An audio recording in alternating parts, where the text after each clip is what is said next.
Hi! Today should have been opening day for baseball. And I don't know about you guys, but I love baseball. And I'm a little bit sad, but I know we'll get to baseball eventually. I'm wearing my baseball earrings. And I have a book about baseball. It's called Matzah Ball, a Passover story. And this focuses on the Baltimore Orioles. And this is by Mindy Avra Portnoy. It's not easy being Jewish. Sometimes it can lead to miracles. It happened to me last year at an Orioles game at Camden Yards.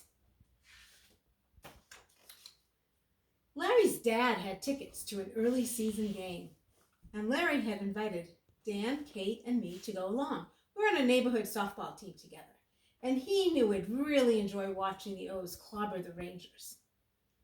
I was telling my mom how excited I was when her voice shattered my visions of home runs flying way out on Utah Street. Don't forget, Aaron, the game is during Passover. No hot pretzels, no Cracker Jacks, no ice cream. You'll have to bring your own food.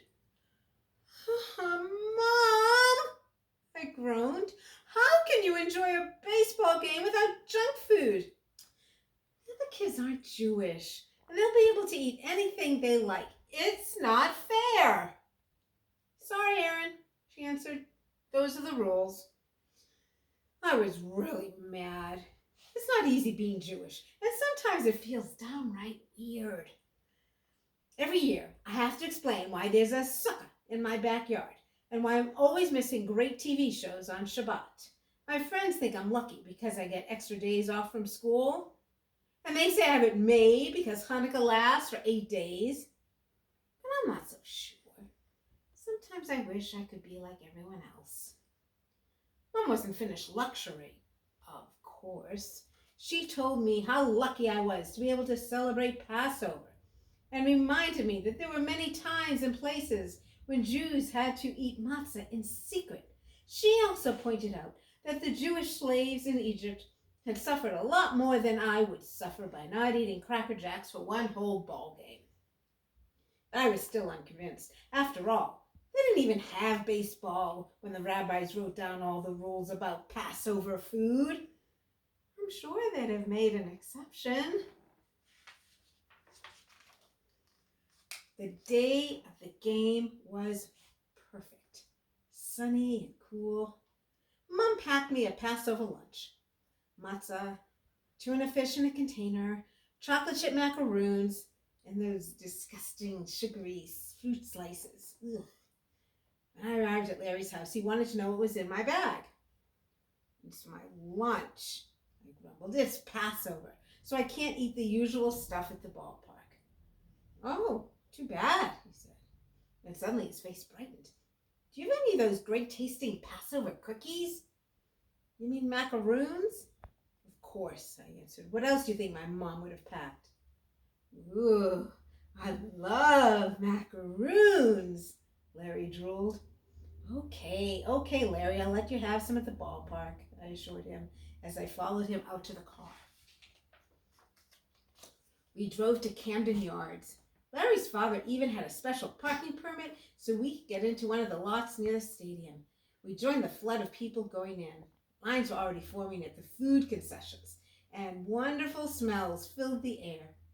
We bought our scorecards, found our seats, and settled in for the game. 3 pitches into the game. Larry reminded me about the macaroons. Ooh, you have macaroons? Sighed Kate. I love macaroons. She began to rummage through my lunch bag and found the fruit slices. These look good too. Let's share. My lunch was fast disappearing, but I wasn't too hot on macaroons and fruit slices anyway. The game was a baseball triumph and a culinary disaster. The Orioles scored run after run. Ripken was tremendous. Anderson was fabulous. Devereaux was dazzling. And I was starving. It turned out Larry's dad has a thing for matzah, so I gave him some of mine. Thanks to Dan, the tuna fish was gone by the second inning. My friends were happily devouring my lunch as well as every bit of chametz in the ballpark. Chametz is the stuff you can't eat at Passover, all the bread and stuff like that. By the fifth inning, I was so hungry, I began to fantasize about opening a special kosher for Passover food stand at Oriole Park. I pray that the game wouldn't go into extra innings. In the bottom of the eighth, the Rangers had a pitching change. My friends decided to head out to the concession stands one last time. I stayed behind, feeling sorry for myself. Suddenly, I felt someone tapping on my shoulder and turned to see that an old man had sat down next to me. "Hi," he said, "I noticed your lunch bag. It reminds me when my mother used to pack a Passover lunch for me when we'd go out to Ebit's Field." "You're at Ebit's Field?" My mouth dropped open. "Sure," he said. "Those were good old days. Tons of matzah and macaroons all over the place. You weren't distracted with buying junk food and could concentrate on the game. Know what I mean?" "Yeah, I guess so," I answered. And suddenly I saw myself as part of the Ebbetsfield gang. All those Jewish kids eating their Passover lunches, watching Jackie Robinson stealing second. I didn't feel so alone anymore. "I still bring my own lunch," he said. "Here, would you like another piece of matzah?" "Thanks," I said, and turned back to the game. I ignored the sing-song of the peanut vendor and kept my eyes on the field. The new Rangers pitcher wasn't helping his team out at all. The O's had guys at the corners, on a walk and a single up the middle, bobbled by the second baseman. Cal was up to bat. Fastball whizzed by for strike one. He fouled the next one off the first baseline. 2 balls followed. The old guy next to me whispered a prayer. "Just one home run, Cal. Dayenu. That will be enough." Then I heard the crack of the bat and saw the ball heading in our direction. It was too late to grab my glove. The matzah was all I had. It would have to be enough. I held it up in the air and heard the old man yell, "It's yours, Aaron!" The ball shattered the matzah into a million pieces and fell into my lap. I clutched it and turned to thank him. But he had disappeared. Where had he gone? He'd just been there. I had the matzah, or at least the crumbs, to prove it. When my friends returned, they nearly fainted when they saw the ball. "Congratulations," Larry's dad said. "Aren't you lucky you weren't standing out in the concession line with us?"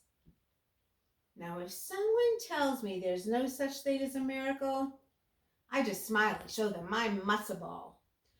I wonder, though, sometimes when I look at it, whatever happened to my friend from Ebbetsfield? And come to think of it, how did he know my name? The end. But I want to read to you this little piece at the beginning to give you an idea of who that was. Traditionally, Elijah the prophet is associated with the holiday of Passover. At the festive Seder meal, the cup of Elijah, filled with wine, is placed in the center of the table, and the door is opened in the hope that the prophet will enter to announce the coming of the Messiah. Elijah is also the hero of many folk tales. It is said that he never died, but wanders the earth to bring comfort and miracles, and maybe even a Matzah Ball.